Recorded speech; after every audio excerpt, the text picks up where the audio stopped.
अमर शहीदों को लाल सलाम, लाल सलाम, लाल अमर सलाम, शहीदों को लाल सलाम। लाल सलाम, लाल सलाम। एआईएसएफ की स्थापना 12-13 अगस्त 1936 को हुई थी। यह देश का पहला विद्यार्थी संगठन है जो पूरे देश के विद्यार्थियों को संगठित किया और आज़ादी आंदोलन में विद्यार्थियों को लगाने का काम किया।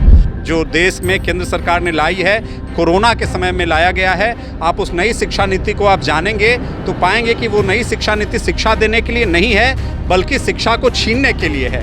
कैसे लोगों को सीमित कर दिया जाए, कुम्हार का बेटा कुम्हारी हो, लोहार का बेटा लोहारी हो, मजदूर का बेटा मजदूरी हो, कोई भी मजदूर का बेटा, कोई भी गरीब का बेटा वो ऊपर बढ़ करके डॉक्टर बन जाए, इंजीनियर बन जाए, नेता बन जाए, ऐसा नहीं हो। इसलिए नई शिक्षा नीति इस तरह का बनाया गया है, जिसके खिलाफ में ऑल इंडिया स्टूडेंट्स फेडरेशन पूरे देश में लड़ाई लड़ रहा है। और सबसे मुख्य एजेंडा हमारा यही है इस सम्मेलन का कि नई शिक्षा नीति को रद्द करो। शहीदों की विरासत जिंदाबाद, जिंदाबाद, जिंदाबाद, शहीदों की विरासत जिंदाबाद। जिंदाबाद, जिंदाबाद। विश्वविद्यालयों में किस तरह से लड़ाई लड़ा जाए कि शिक्षा का माहौल बेहतर हो, विद्यार्थियों को शिक्षा का अधिकार मिल सके। एआईएसएफ पटना जिला का 27वां स्थापना दिवस मनाया जा रहा है। हमारे साथ एआईएसएफ के पूर्व राष्ट्रीय महासचिव हैं विश्वजीत जी। विश्वजीत जी, इस बार का जो स्थापना दिवस है उसका मुख्य विषय क्या है और किस तरह से मना रहे हैं? देखिए, एआईएसएफ का 27वां नहीं, ये 27वां जिला सम्मेलन है पटना जिला का। एआईएसएफ की स्थापना 12-13 अगस्त 1936 को हुई थी। यह देश का पहला विद्यार्थी संगठन है जो पूरे देश के विद्यार्थियों को संगठित किया और आज़ादी आंदोलन में विद्यार्थियों को लगाने का काम किया। आपको जानकारी हो कि 1942 में जो 7 शहीद की जो प्रतिमा आप देख रहे हैं सचिवालय के पास में, वो एआईएसएफ का ही आह्वान था। उसी पर विद्यार्थी स्कूल कॉलेजों से निकल करके अंग्रेज़ों के यूनियन जैक के झंडे को उतार करके देश के तिरंगे झंडे को फहराने का काम किया था। 7 विद्यार्थी शहीद हुए थे। पूरे देश में लंबी विरासत है कुर्बानियों की, शहादतों की।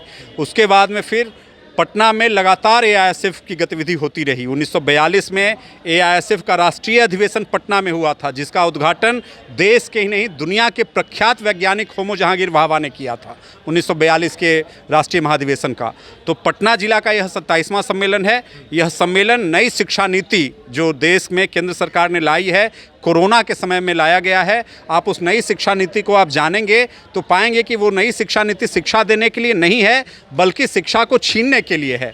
कैसे लोगों को सीमित कर दिया जाए, कुम्हार का बेटा कुम्हारी हो, लोहार का बेटा लोहारी हो, मजदूर का बेटा मजदूरी हो, कोई भी मजदूर का बेटा, कोई भी गरीब का बेटा वो ऊपर बढ़ करके डॉक्टर बन जाए, इंजीनियर बन जाए, नेता बन जाए, ऐसा नहीं हो। इसलिए नई शिक्षा नीति इस तरह का बनाया गया है, जिसके खिलाफ में ऑल इंडिया स्टूडेंट्स फेडरेशन पूरे देश में लड़ाई लड़ रहा है। और सबसे मुख्य एजेंडा हमारा यही है इस सम्मेलन का कि नई शिक्षा नीति को रद्द करो। उसके अलावे आप जानते हैं कि हमारे यहाँ शैक्षणिक सत्र विलंब से चल रहा है। हमारे यहाँ 180 दिन की पढ़ाई नहीं होती है। हमारे यहाँ लाइब्रेरी, प्रयोगशाला ये अच्छे तरीके से नहीं खुलता है। तो ये तमाम जो स्थितियाँ हैं उसके खिलाफ में छात्र एकजुट हो रहे हैं, हर जगह पे सम्मेलन किए हैं और आज जिला सम्मेलन कर रहे हैं। इस जिला सम्मेलन के माध्यम से ठोस प्रस्ताव और ठोस योजना बनाई जाएगी कि पूरे जिले के कॉलेज और विश्वविद्यालयों में किस तरह से लड़ाई लड़ा जाए कि शिक्षा का माहौल बेहतर हो, विद्यार्थियों को शिक्षा का अधिकार मिल सके।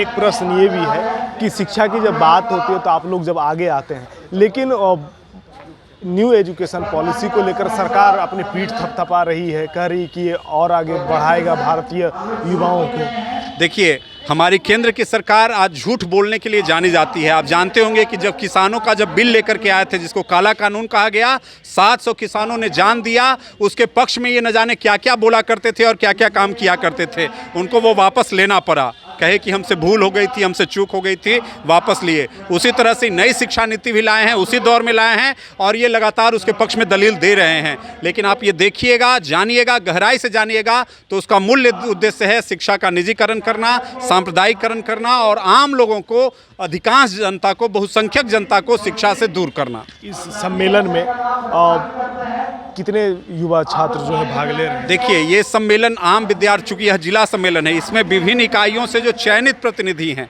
हर जगह से जो छात्र संघ में जो सम्मेलन हुआ इकाइयों का, विश्वविद्यालय का सम्मेलन, कॉलेज का, स्कूल का सम्मेलन, वहाँ से जो चयनित विद्यार्थी हैं उनको यहाँ आना है। लगभग जो सब इकाइयाँ बनी है, यहाँ जो नियम है कि 200 सदस्यता पर एक प्रतिनिधि होगा। तो पटना जिला के अंदर में कुल जितने सदस्यता हुए होंगे, लगभग 100-125 के करीब विद्यार्थियों को यहाँ आने का था, उतना ही प्रतिनिधियों को तय किया गया था।